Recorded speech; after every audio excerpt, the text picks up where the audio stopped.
Today, I want to do a review on arrays and vectors and then finish chapter 5 and then go into chapter 6. I told you guys that array is a special variable that has one name, but it can store a list of data items. We have a different data structure that we call it vector. So vector is very similar to arrays, but it can grow and it can shrink. We say each item in an array is known as an element. In this example here, we have non-players, which is a variable. When we have a variable, that variable can hold one single number. Some variables should store a list of data items, like variable points per quarter that stores 4 items. If you look at this points per quarter, it has 4 different numbers inside it. Each element is accessible like element number 3. If you want to access element number 1, 2, 3, or 4, we would use something which we call an index to access them. The indexes, they start from 0, they go to n minus 1, which n is the size of the array. In this example, points per quarter 3 is 28. So we can say a normal variable is like a truck, where an array is like a train. You see, when we have a train, we have different units connected together. Array is very similar to a train. We say an array, each element's location number is called the index. My array 2 has index 2.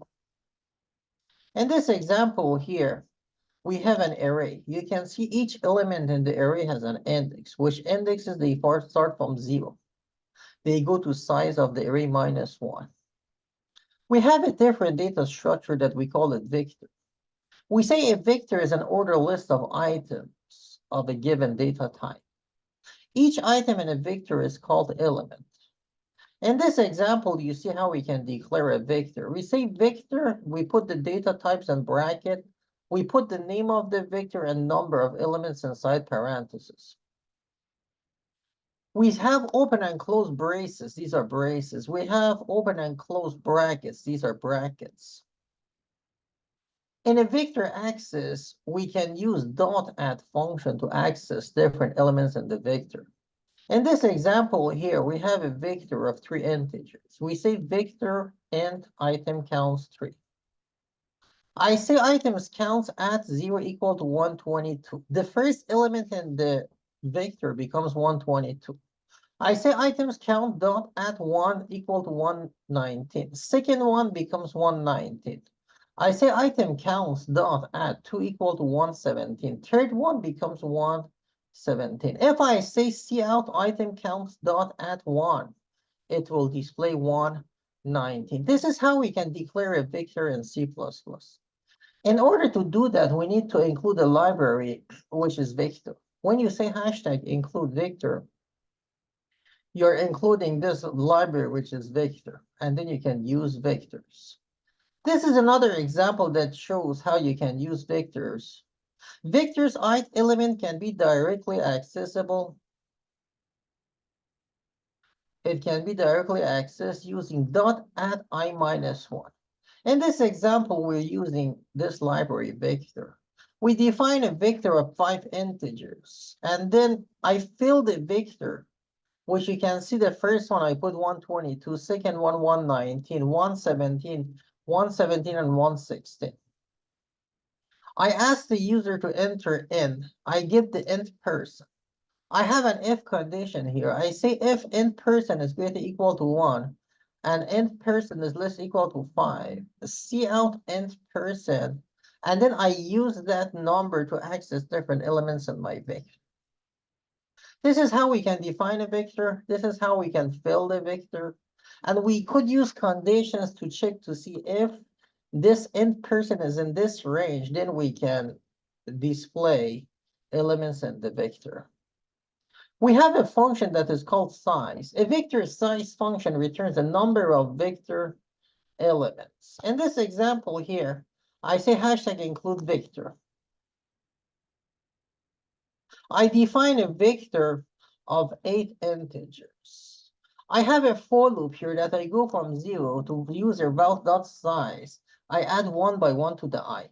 This size function will give you the size of the vector. It means I will go from 0, less than means, it means before we get to the last one.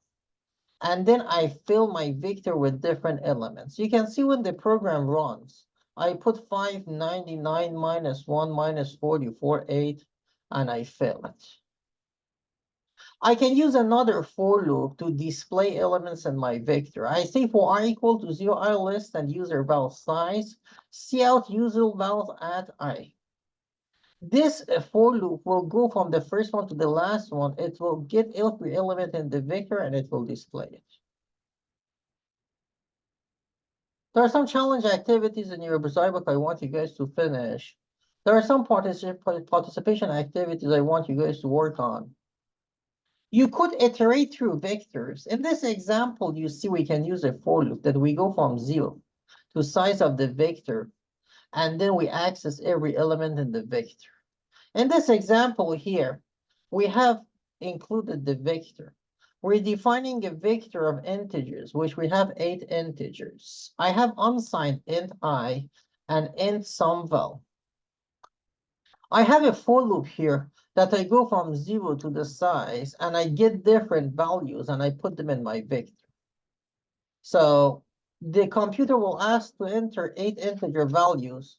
You put 8 integers, and you fill the vector. We could put 0 in the sum val. If you look at the sum val as an integer, we have another for loop here that we go from 0 to user val size. We add the sum val to user vals I, add I, and we put it in the sum val. In this example, you see how we can enter, the user can enter 8 integers, and then you can sum them together and find the sum and display it. This is another example that you're iterating through a vector. This program will find a max item. You can see we have a const int numVals, which we put 8 inside it. We are defining a vector of numVals integers. We have a for loop that we go from 0 to the size. We fill the vector using a CNS statement. We assume that the first one in the vector is max. We go from the first one to the last one. We compare each element in the vector with the max. If it's greater than the max, we put that inside the max, and then we display the max. In this example, you see how we can find the maximum of elements inside the vector. There are some activities in your zybook I want you guys to finish. We could have multiple vectors. In this example, you see we're including the vector library. I'm defining a vector of 5 strings, and I'm defining another vector of 5 integers. I have a string of user country. I have a Boolean variable, which is false. I say a ctry names dot at 0 equal to China. It means I'm filling my vector with different date. I'm putting names and numbers inside both of my vectors. I have a for loop here that I say for I equal to 0, I less than ctr names size, not found country plus plus I. I have a condition here. I have a condition here. I check to see if I is 0 and I say for I equal to 0. I check this condition. If I is less than ctry names dot size, it means as long as this I is less than how many elements you have inside this vector. And I didn't find the country. If you look at the found country, it's a Boolean variable, which is false. Not false is true. It means as long as not false, it gives you true, and this condition is true, and becomes true. If the result of this and becomes true, you check this condition. If ctr names at I equal to user country, you put the true here, and you display the user country, and then you display the mints. So in this example, you see how we can define 2 different vectors. We can fill them with information, and then we can process them and access them and use them. So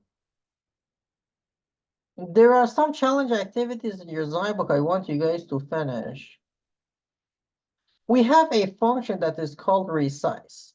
A vector size can be set or changed while a program executes using resize. In this example, I say vector and car sales. I'm defining a vector of integers. I say car sales dot resize 3. This resize function will change the size of the vector to 3.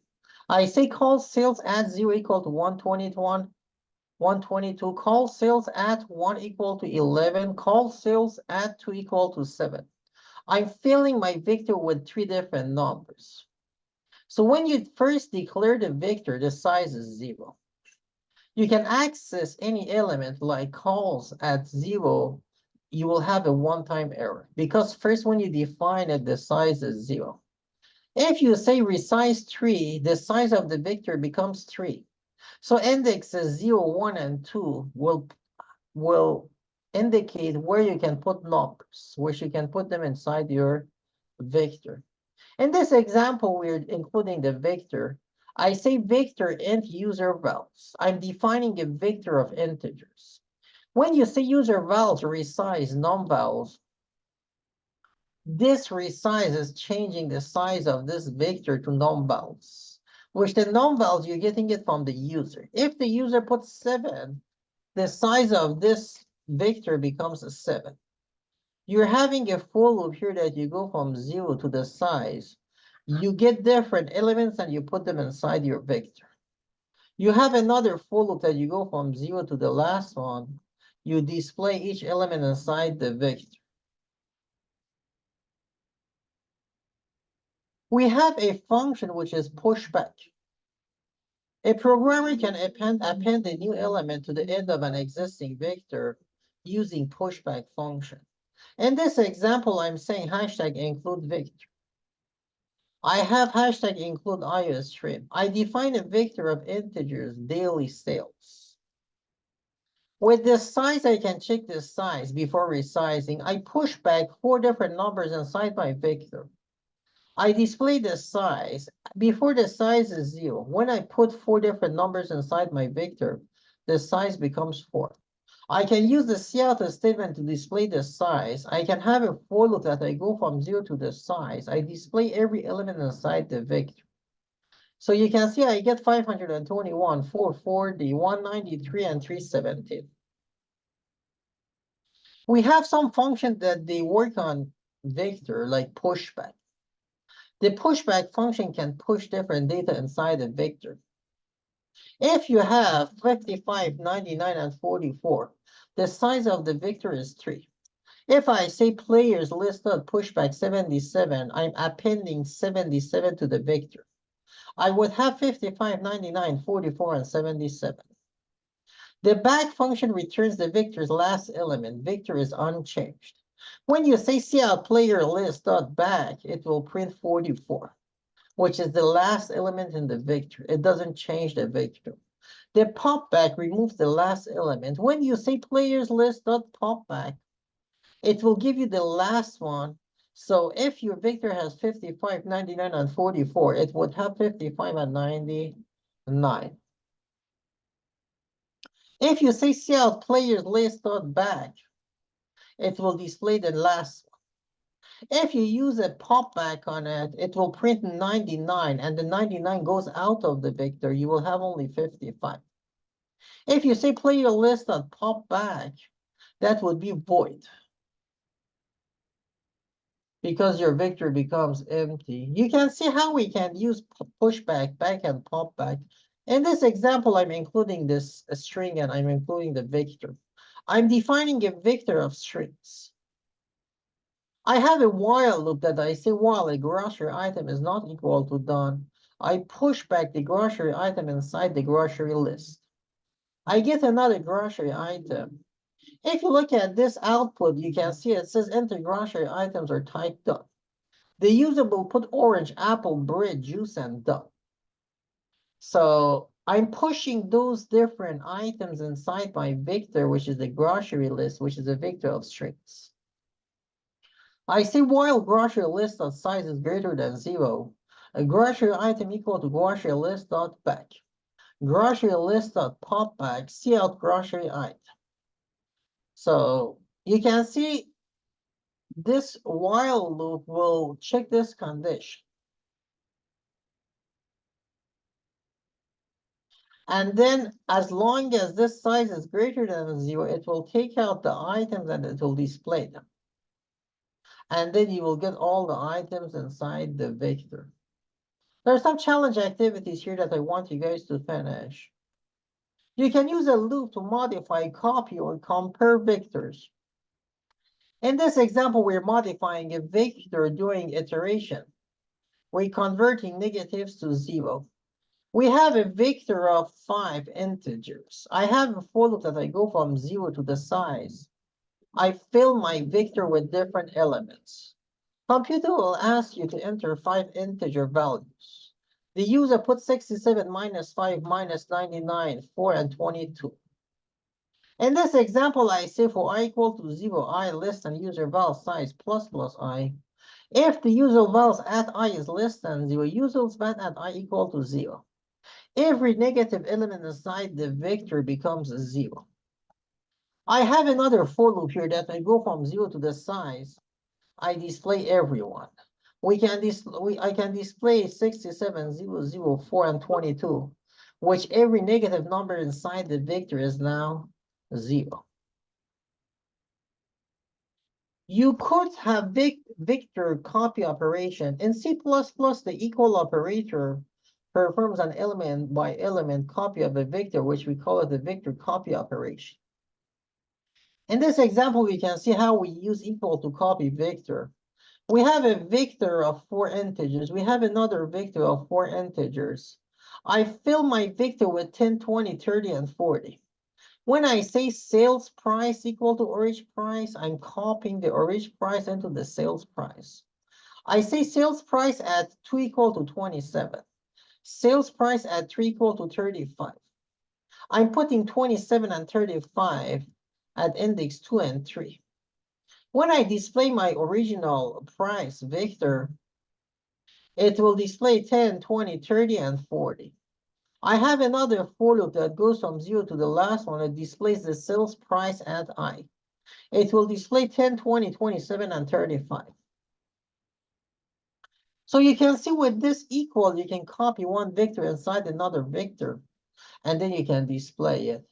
We have vector equality operation, and C++ equal operator conventionally compares vectors element by element, which we call it a vector equality operation. So with vector A equal to vector B, it will evaluate the true if vectors are the same size, and each element pair is equal. With equal, you can compare two different vectors. It will give you true when they have the same size and when they have the same elements inside. I want you guys to study this example and study debugging example and see how you can debug a program. In this example, we have a program which is reversing a vector. It shows how you can make different attempts to do that. So we say arrays and vectors are different. The difference is that arrays, they have fixed size, and vectors, they can grow and they can shrink. When you define an array, it always has that size. When you define a vector, you can make it bigger or smaller. In this example, I have an array of 3 integers. I have this user age. If I try to fill my array and I try to put something at index 3, it will be out of range because the indexes will be 0, 1, and 2. The size of the array doesn't change.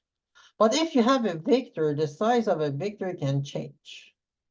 So when you declare a vector, it can grow and it can shrink. That's the difference between arrays and vectors. We could define two-dimensional arrays. In C++, when you say int my array RC, or for example, int my array 2, 3, it will create a table with 2 rows and 3 columns for 6 integer variable total, which is a two-dimensional array. When you define a two-dimensional arrays, you have rows and you have columns. So the indexes, they start from 0, they go to n minus 1. You have index 0, 1, and 2, index 0 and 1. So we can say a two-dimensional array is a table with rows and columns. A two-dimensional array is implemented in a one-dimensional memory by placing each row following by previous row. There's an example in your zybook which shows how you can use a two-dimensional array, which is a driving distance between cities. In this example, we're defining an array of size 3 by 3.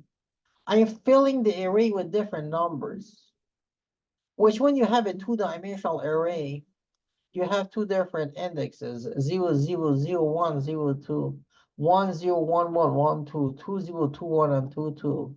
You fill different elements inside the array. You could initialize a two-dimensional array during declaration. In this example, I say int numbers 2, 3 equal to 22, 44, 66, 97, 98, and 99. You could use multiple lines to make rows more visible. You can say int numbers 2, 3, and then you can put each line on a separate line.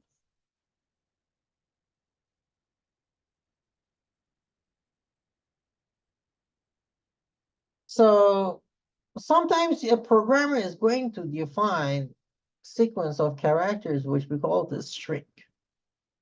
So when you want to define a string, you just say string and you give it a name. We have something in C++ what you call a C string, which is an array of characters. When you say Charm Movie Title 20, Star Wars, you're defining a C string, which is an array of characters. So when you say Charm Name 4 equal to Amy, you're defining a C string and you're putting Amy inside it. The last element inside the C string will become \0, which we call it null character. Null character indicates end of the array or end of your C string. So we can see the C string is an array of characters. You can do whatever you can do with arrays with C strings. In this example, I'm defining a C string of 20 characters. I'm putting the Forest Lake inside. I say cout city and I get the cout, I display the city name, which is the Forest Lake. So it says a character array of size 20 can store strings of length 0 to 19. When you have a C string of 20, you can have maximum of 19 characters inside it. Because the computer needs one character, one space for the null character, which is the last one inside your C string.